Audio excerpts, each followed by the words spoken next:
Pai do Senhor, tudo bem com vocês? Espero que esteja, vai ficar para a glória de Deus. Em primeiro lugar, ética não se confunde com moral e muito menos com valores. A moral é um conjunto de regras de conduta e lugar para determinada pessoa ou grupo de pessoas.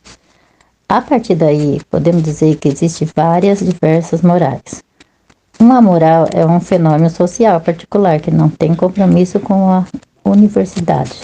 Isso é, o que é válido é direito para todos os homens. Exceção pode ocorrer quando a moral for atacada, quando então se justifica a moral como sendo universal, supostamente válida para todos. A moralidade, por sua vez, é um sistema de valores do qual resulta normas consideradas corretas por determinada sociedade. Esse valor que cria tal sistema pode ser definido como uma crença duradoura em um modelo específico de conduta ou estado de existência, que é pessoal ou socialmente adotada, e está embasado em uma conduta persistente. Segundo o dicionário, ética é o estudo do juízo de apreensão que se refere à conduta humana sustentável, de qualificação de ponto de vista do bem e do mal, seja relativamente determinada sociedade, seja de modo absoluto. A partir dessa gama de conceitos que para nós pode ser confundir, podemos definir ética como sendo a ciência que julga a legitimidade da moral, ou ainda uma reflexão crítica sobre a moralidade, uma qualificação de ações de ponto de vista do bem e do mal, uma referência para os homens basearem suas decisões. No dia a dia, não fazemos distinção entre ética e moral. Antes usamos duas palavras como sinônimos, mas o estudioso da questão faz distinção entre elas. Assim, a moral é definida como um conjunto de normas, princípios, preceitos, costumes e valores que norteiam o comportamento do indivíduo no seu grupo social. A moral é normativa, enquanto a ética é definida como sendo a teoria, o conhecimento ou a ciência do comportamento moral, que busca explicar, compreender, justificar e criticar a moral ou as morais de uma sociedade. A ética é filosófica e científica. A ética, princípio moral, é aspecto de conduta específica. Ética é permanente, moral e temporal. Ética é universal, moral e cultural. Ética, regra, moral é conduta de regra. Ética é teoria, moral e é prática.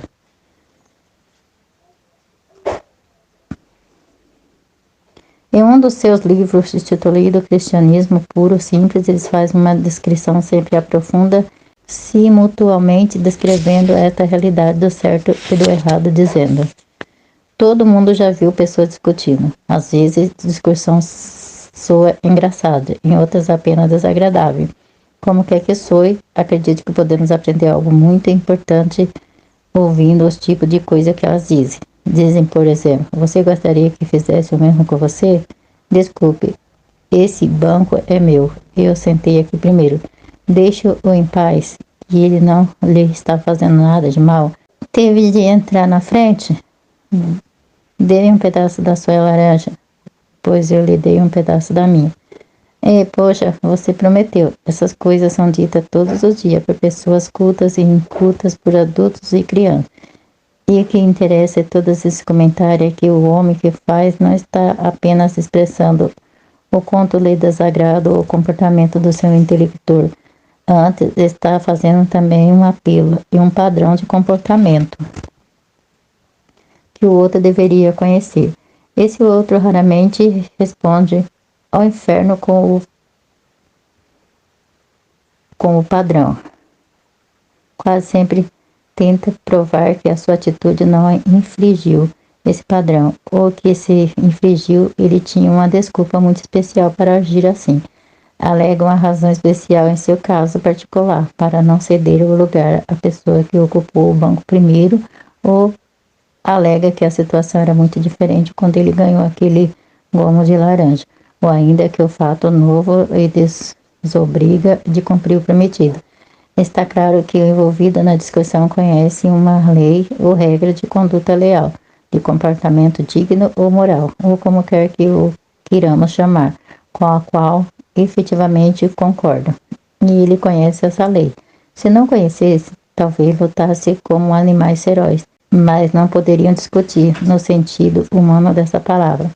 A intenção da discussão é mostrar que o outro está errado. Não haveria sentido em demonstrá-lo se você e ele não tivesse algum tipo de consenso sobre o que é certo e o que é errado. Da mesma forma que não havia sentido em marcar a falta de um jogador de futebol sem que houvesse uma concordância prévia sobre a regra do jogo. Ora, essa lei ou regra do certo e do errado era chamada de lei natural. Hoje em dia, quando falamos da lei naturais, quase sempre nos referimos às coisas como gravitação, hereditariedade ou as leis da química. Mas quando os pensadores do passado chamaram a lei de certo ou errado de lei natural, estava implícito que a tratava da lei da natureza humana. A ideia era a seguinte: assim como os corpos são regidos pela lei da gravitação e o organismo pela lei da biologia, assim também a criatura chamada homem possui uma lei própria, como a grande diferença de que os corpos não são livres para escolher se vão obedecer à lei da gravitação ou não, ao passo que o homem pode escolher entre obedecer ou desobedecer à lei da natureza humana. É justamente essa lei da natureza humana que queremos analisar, porque uma atitude é chamada de boa e correta e a outra é classificada como má e incorreta, que define o certo e o errado. Existem normas universais que podem se aplicar em qualquer ocasião e lugar, ou elas variam de acordo com a circunstância. Como a filosofia encarou essas questões ao longo da história? Se existe uma norma universal em que ela se baseia, no que lhe dá autoridade? A ética bíblica, sua definição do certo e errado, qual é o que diferencia um cristão em uma ética, seria ética cristã superior às demais. Como deve um cristão se comportar em um mundo tão diversificado como o nosso? É possível obedecer os preceitos de Cristo? Todas essas ainda outras questões se levantaram e se levantam no intuito de estabelecer um padrão e um julgamento para a ação dos homens. De uma forma ou de outra, todos agem conforme um padrão ético e se apoiam em diferentes pressupostos para conferir validade ao seu critério. Mesmo que desconheça a palavra e o conceito que ele envolve, se utilizarão de algum padrão para realizar suas ações. Glória a Deus, aleluia. Sobre esta questão escreveu Marilene Chauí. Ao indagar a questão virtude e bem, Sócrates realiza, na verdade, duas interrogações. Por um lado, interroga a sociedade para saber o que ela está habitada a considerar virtuosa ou bom. Corresponde eventualmente à virtude e o bem. E por outro, interrogar o indivíduo para saber se agiriam por sua consciência do significado da finalidade das suas ações, ou seu caráter ou sua ídola são virtuosos e bons realmente. Na indignação ética sacrática, dirige-se, portanto, à sociedade e um indivíduo. Glória a Deus, aleluia. Louvado seja o nome do Senhor. Deus maravilhoso. Pai amado, Pai misericordioso, abençoa as pessoas, Senhor Deus, em nome de Jesus. Ajuda elas no que elas precisam, no que elas necessitam. Meu Pai, que eu te peço, te agradeço, em nome de Jesus. Fiquem todos na paz do Senhor Jesus.